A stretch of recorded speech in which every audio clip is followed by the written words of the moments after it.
Como de costume, nos reunimos para acompanhar o Senhor neste momento doloroso de sua vida e ao mesmo tempo glorioso. Nos reunimos como de costume para escutar a paixão de nosso Senhor Jesus Cristo segundo o Evangelho de São João. E não é uma casualidade que a liturgia da igreja nos apresenta precisamente São João. Ele, o discípulo amado, ele que acompanhou Jesus desde a sua fragilidade, desde a sua pequenez, mas esteve ali, junto do Senhor nos momentos mais duros e, sobretudo, como testemunha ocular dos eventos mais dramáticos da história final e terrena de nosso Senhor. Por isso a igreja nos convida hoje, meus queridos irmãos, a que contemplemos o mistério da cruz desde o olhar contemplativo de João. Muitos olharam para a cruz, mas nem todos olharam para a cruz como João olhou, como Maria, nossa mãe, olhou para a cruz. E hoje nós vamos pedir esta graça, especialmente pela intercessão de Nossa Senhora, que possamos hoje contemplar o grande mistério desta cruz, centro da história, momento crucial, vale a redundância, da história da humanidade, onde muitas coisas são reveladas e que precisamos, portanto, de olhos para ver, olhos espirituais para enxergar, como o discípulo amado aprendeu. Muitas coisas poderíamos falar e hoje eu gostaria de refletir com vocês em dois aspectos principais.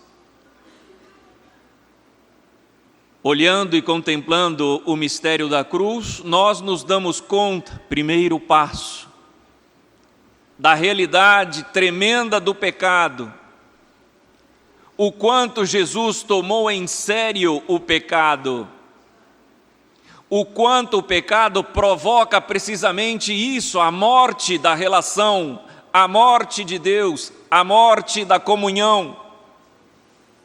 Ver Jesus desgarrando-se na cruz, derramando o seu sangue, o que nós contemplamos é o que produz, lamentavelmente, o pecado: morte, ferida, chagas, destruição. E João pôde contemplar como essa maldade, como essa força das trevas, a hora das trevas, como a tinha chamado nosso Senhor, foi em uma espécie de espiral crescendo até a consumação, até a morte do Senhor. João viu como Jesus preparou a última ceia com tanto carinho, como na última ceia Jesus abriu o seu coração sagrado para instaurar a Eucaristia, para instituir o sacerdócio, para nos dar um mandamento novo, e no meio daquela profunda entrega, João viu que o mal estava presente. Judas, o traidor, não acolheu a graça. Dentro da própria comunidade dos amigos, na ceia entre os amigos, já não os chamo servos, eu os chamo amigos, havia um traidor.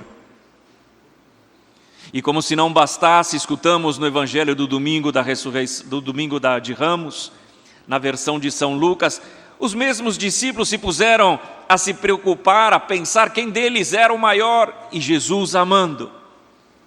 Inveja, intriga, traição, falta de reverência, orgulho, soberba. Eu te seguirei até a morte, disse Pedro.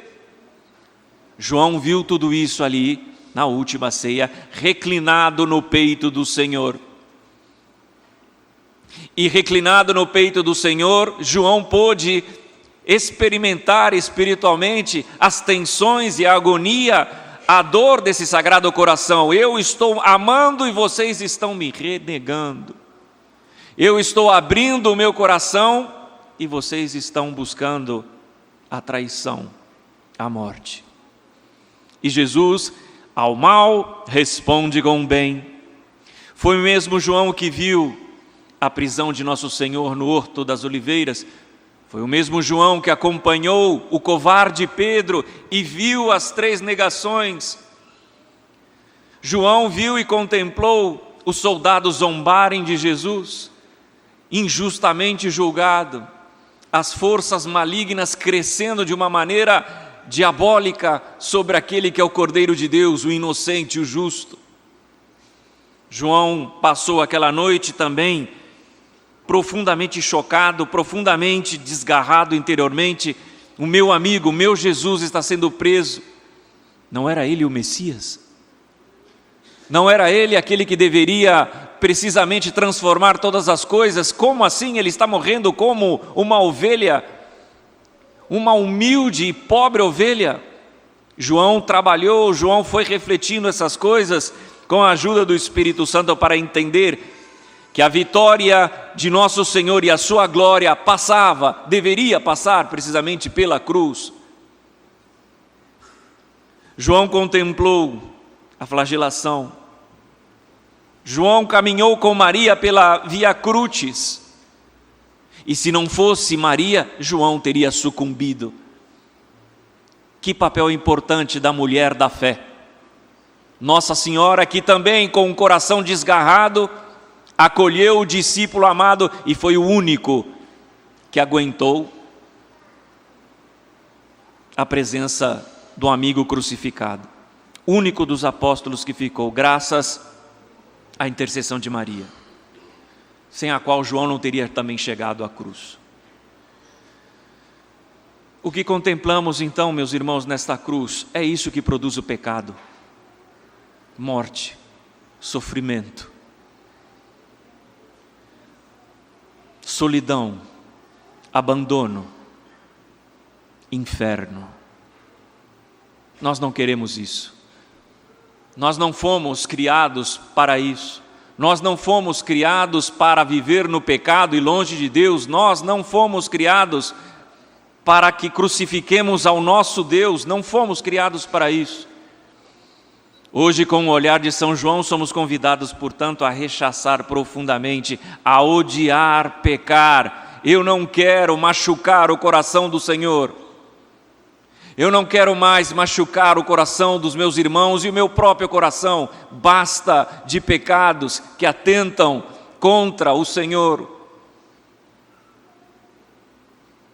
Eu não quero mais ferir. Eu não quero mais tirar pedras, eu não quero mais estar crucificando o meu Senhor. E isso é importante porque hoje em dia as pessoas tratam a realidade do pecado como se fosse um erro. Errei. Não, é muito mais grave do que isso. O pecado não é só um erro cultural e social. O pecado não é só uma questão psiquiátrica ou psicológica. O pecado não é uma convenção social, não é simplesmente uma transgressão ética. O pecado é você dizer não para Deus, não para o amor, não para os teus irmãos. É você fechar o teu coração no egoísmo, é fechar o coração à graça de Deus. O pecado fere. O pecado machuca.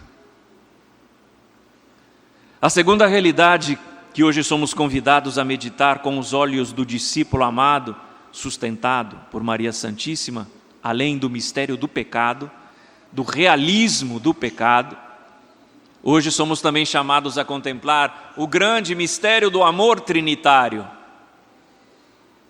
Na cruz vemos sim o que nós provocamos a Deus, como o ferimos, mas também contemplamos a grandeza sublime e inefável do amor trinitário, Pai, Filho e Espírito Santo, que nos amam assim. É um amor tão grande, é um amor incalculável, inominável, um amor tão divino, que nós, nos primeiros séculos, tivemos grande dificuldade para transmitir com palavras esse amor. Que tipo de amor é esse? De um Deus que se deixa crucificar por mim, miserável pecador. Que amor é esse que nós não conhecíamos? Conhecíamos o amor entre irmãos, o amor entre esposos, filhos, o amor fraterno, o amor romântico. Conhecíamos todos os amores, mas não conhecíamos que nós tínhamos um Deus disposto a morrer por mim. Não conhecíamos esse Deus, não conhecíamos este amor. E o discípulo amado, na intimidade do coração de Jesus, começou a compreender: é ali, na cruz, a glória e a revelação máxima do amor. Por isso, a última palavra de Jesus no Evangelho de João é: tudo está consumado. Agora, Pai, eu posso morrer, porque já revelei aos homens tudo aquilo que nós, desde antes da criação do mundo, queríamos revelar e autocomunicar: que nós somos amor, que Deus é amor, que Deus não é uma espécie de entidade sentada num sofá com controle remoto e arbitrariamente ou caprichosamente olhando as coisas do mundo. Deus está profundamente envolvido com a história humana a tal ponto de nela morrer, de nela sofrer, de nela permanecer crucificado. Costumamos, e com razão, olhar para a cruz e ver o Filho com os braços abertos, revelando o amor do Pai e do Espírito Santo. Mas percebemos também que por detrás desse amor não é só o Filho que sofre,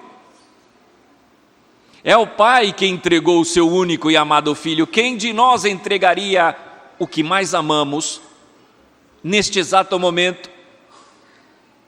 Quem de nós entregaria o que mais amamos nesta vida para sofrer e ser humilhado e crucificado? Quem de nós teria essa coragem? Quem de nós teria essa caridade? O Pai sofre e entregou tudo nas mãos do Filho. O Filho, porque é amor, obedece ao Pai até o extremo. A alegria do Filho é fazer a vontade do Pai, e o Filho aceita. E o Espírito Santo sofre, porque gostaria de estar ali consolando o Filho, gostaria de estar ali impedindo este massacre divino. E o Espírito Santo se retém no silêncio, esperando o momento oportuno. Pentecostes. É Deus sofrendo por nós, pecadores, é Deus sofrendo e esperando com paciência a nossa redenção. É Deus que nos olha e nos diz: a vocação de vocês é amar, entendam isso, por favor, entendam isso. Nós fomos criados por um Deus amor, por uma família, uma única comunidade, Pai, Filho e Espírito Santo, que é amor. E nós não nos realizamos nesta vida se não é assim, reproduzindo as mesmas experiências da Trindade. Amor. Contemplando a cruz, realidade do pecado, e a realidade do amor trinitário, entendemos, portanto, o mistério da salvação. Ninguém se salva se não passar pela Páscoa do amor, se não deixar de lado e mortificar aquele pecado que te machuca e machuca os demais. Ninguém vai se salvar, ninguém vai encontrar o amor trinitário se não deixar-se lavar pelo sangue de nosso Senhor Jesus Cristo. Maria Madalena estava ali aos pés da cruz, ela viu. João estava ali aos pés da cruz e ela viu, e ele viu. Maria Santíssima, nossa mãe, todos eles foram testemunhas oculares da revelação do amor de Deus. Qual é o nome deste amor? Caritas. Em latim, caritas. Do grego, ágape. Os latinos escolheram a tradução de ágape como caritas precisamente porque é algo tão caro, tão valioso, de um preço tão grande, vem da palavra caro, que chamaram este amor precioso, incalculável, impagável, inestimável, caritas. É o amor que Deus tem por você, é o amor que Deus tem por nós pecadores, é um amor valiosíssimo e o custo foi alto. A morte de um Deus, a morte de nosso Senhor, essa é a caritas cristã. Que pena quando reduzimos o amor a migalhas. Entendemos a caridade como simplesmente um gesto de dar limosna. Que pena quando nós reduzimos a vida cristã a práticas simplesmente morais, um cumprimento de regras. Não é isso a essência do cristianismo. A essência do cristianismo é reproduzir em nossas vidas a forma Christi, amor, esta caridade, esta entrega, esta generosidade, essa obediência total à vontade do Pai. E se precisar dar a vida, eu a dou, porque a recuperarei. Feliz aquele que perde, porque ganhará. E quanto é difícil essa lógica para nós, porque queremos controle, queremos cálculos, queremos regras, queremos fronteiras, queremos abraçar, queremos ver os limites. O amor de caridade não tem limite. A abertura à vida não tem um timer. A abertura ao apostolado, à evangelização, a fidelidade que você tem no teu matrimônio, na tua vida, na minha vida sacerdotal, minha e do padre Douglas, não tem limite. Não é até aqui, é um cheque em branco. Isso é caritas. Isso é amor até o fim. Hoje pensamos então de maneira muito especial a intercessão do discípulo amado. Que possamos também nós reclinar a cabeça, meditar, contemplar as coisas como são. O pecado existe, o pecado precisa ser combatido, e será combatido com o amor de Deus, com a graça de Deus e a nossa generosa cooperação. Que o Senhor nos dê essa força, para que passemos esta sexta-feira santa em sua companhia, chorando pelos nossos pecados, chorando pelos pecados daqueles que não estão aqui, chorando por aquelas pessoas que zombam do Senhor, que não o entendem, que não contemplam a cruz como glória, mas como fracasso. Que essas pessoas possam, através do nosso testemunho, voltarem para a cruz do Senhor, voltarem para a glória, voltarem para Cristo. Louvado seja nosso Senhor Jesus Cristo.